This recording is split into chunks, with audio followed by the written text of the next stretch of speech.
Hello indie game fans, just in time for some cool new indie games to check out, and as always, be sure to wishlist or support the Kickstarter campaigns of the games shown here. The developer of Mago did reach out to me, and having taken a look, of course I'm in.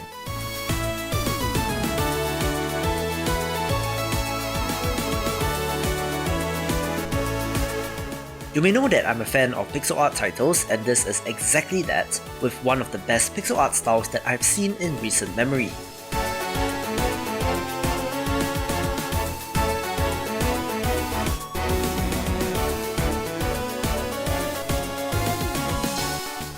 It's a classic action platformer title where you play as a sorcerer with a look and gameplay that would not be out of place on the GBA, which is exactly why I love it.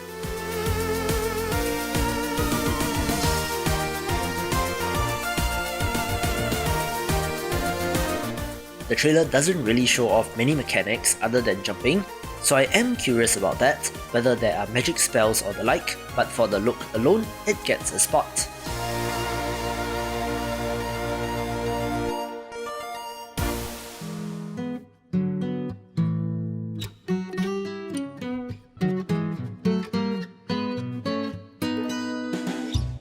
I've recently gotten myself into another deep hole with Stardew Valley once again with the latest content patch, so I do love my farming sims, so of course, SunnySide did get my attention.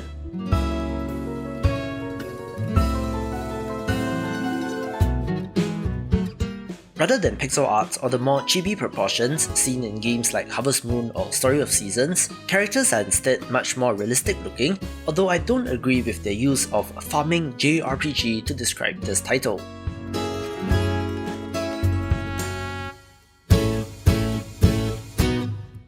Some of the assets in this game, like the chickens, might be from some asset pack as well, since I've definitely seen them before, but there's a ways to go before launch, so maybe that will change.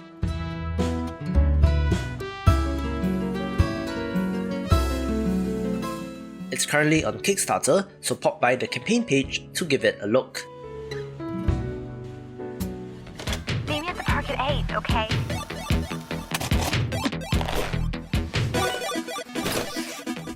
This video is brought to you by the arcade action title, The VIDEOKID, one that may be more than a little familiar to some of you.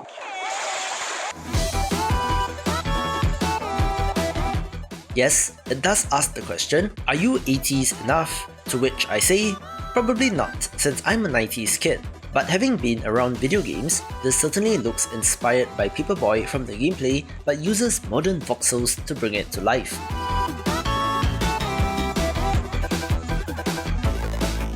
Funny how a game from 1985 could have been one of the first instances of an auto-runner, but it's cool to see its lineage into today.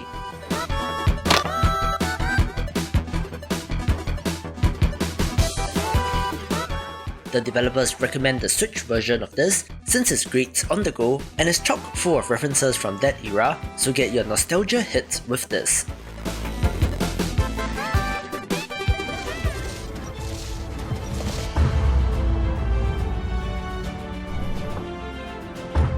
Airstrife Assault of the Aviators is an interesting title since it's a vertical shoot 'em up that self-describes as having Souls-like inspirations, so of course I'm intrigued.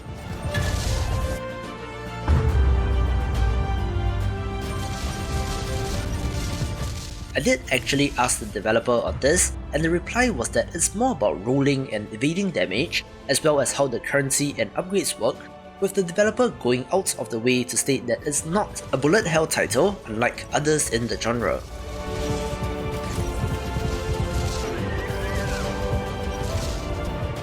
Add to that some nice pixel art and I'm sold, with it coming out next month, so certainly give it a wishlist if interested.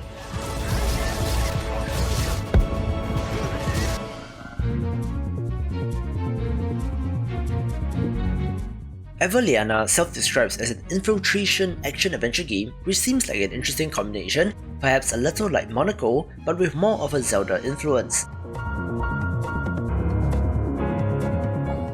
There are also side-scrolling platforming sections, combined nicely with the use of silhouettes, although I'm not completely sold on the art direction. Still, might be worth a look, and this too is currently on Kickstarter, so do drop by to check it out.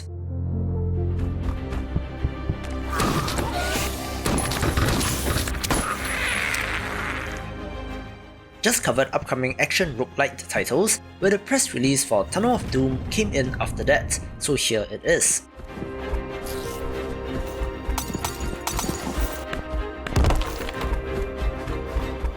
It has you delving into the titular location, combining action-adventure and tower defense elements, looking a little bit like Moonlighter as well, and is certainly one of interest. Of course, I like the pixel art, especially the character portraits, and again, it's nice to see something a little different in the space.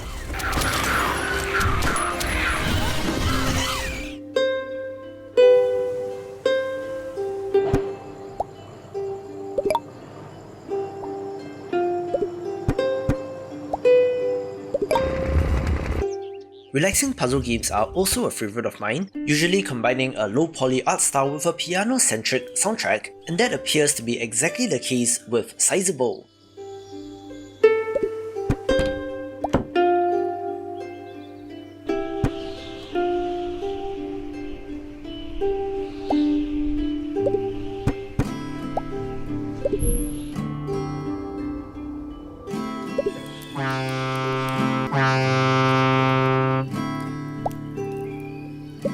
It has you enlarging or shrinking down environmental objects to solve puzzles, or using little dioramas as the setting, which simply looks wonderful.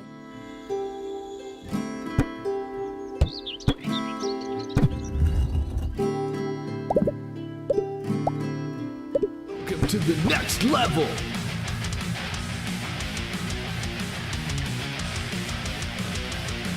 Take control of the mighty Raiden MG323 and destroy them all! An interesting entry is Irena Genesis Metal Fury, a horizontal shoot 'em up which is somehow being made for the Sega Genesis/Mega Drive in 2021.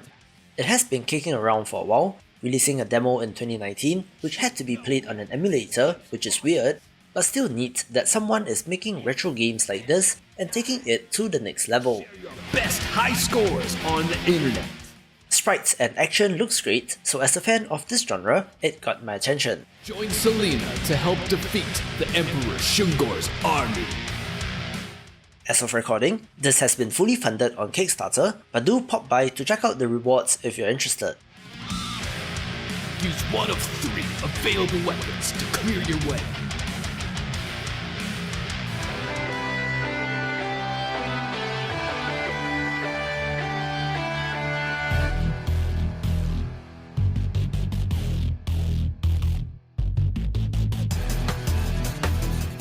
A neat looking beat-em up title is The Last Friend, set in a post-apocalypse where our protagonist realizes that he can talk to dogs.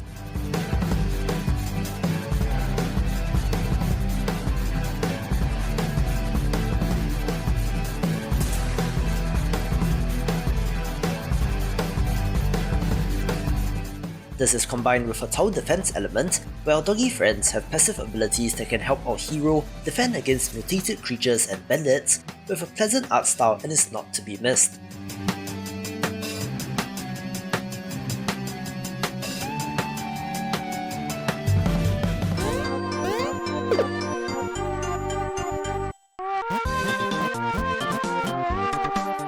Speaking of animals, Kitsune Tails is an 8-bit platformer that looks wonderful, and perhaps more than a little in common with Super Mario World. Not that I'm complaining, since modern Mario games are something different.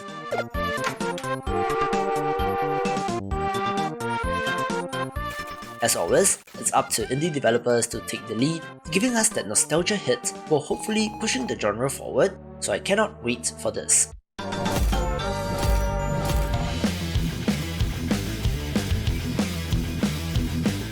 Short trailer for the roguelite platformer Kingdom Gun, but another developer that I've been in contact with, and it has progressed significantly from the initial look, with the pixel art looking to be excellent in this.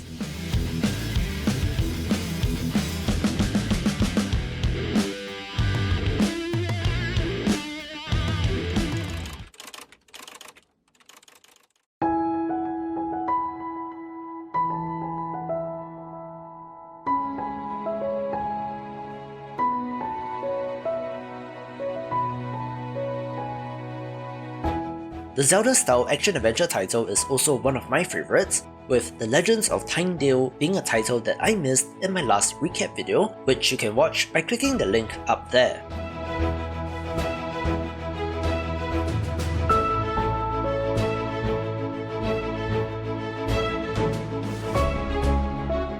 This looks to be in a similar vein, filled with exploration, combat and puzzles, where the most intriguing aspect of this to me is the specialist dual-purpose weapons and mechanics.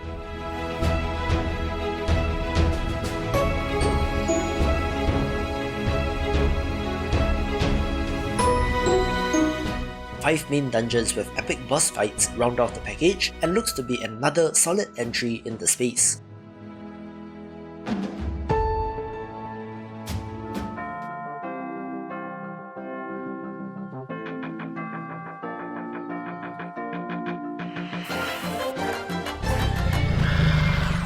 Kraken Academy looks like an insane adventure game set in a place that is technically a school, but does have spirits and cultists roaming the halls as well.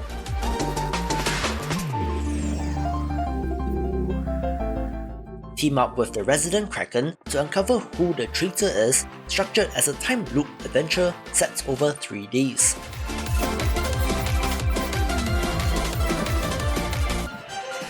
The characters look fun and insane, so it's another game of interest.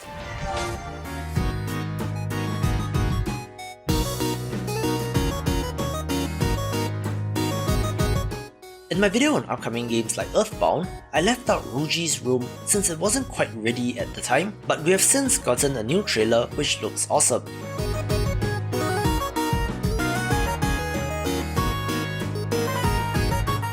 It's a turn-based RPG with a wonderful hand-drawn art style, where you're able to do things like feed the enemies, so some elements of Undertale as well.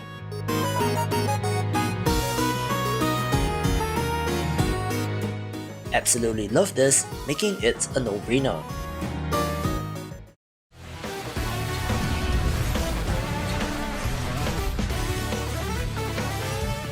Another roguelite platformer that I missed was Elsie, since I did not realize that it had a trailer. If not, it would have certainly been in Saturday's video.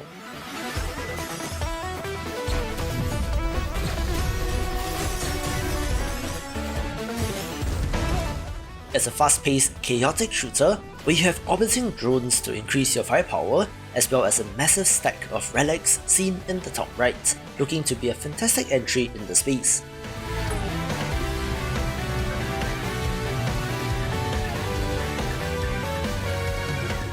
The developers talk of increasingly difficult waves of enemies, although it does have a little bit of a Mega Man vibe, so I'm interested in the overall structure of the game.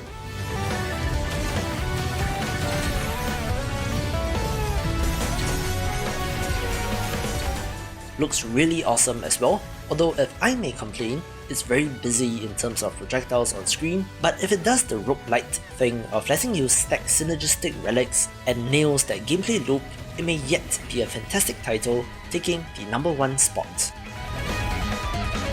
To see more of the big picture, check out these awesome videos, and I will see you after the jump.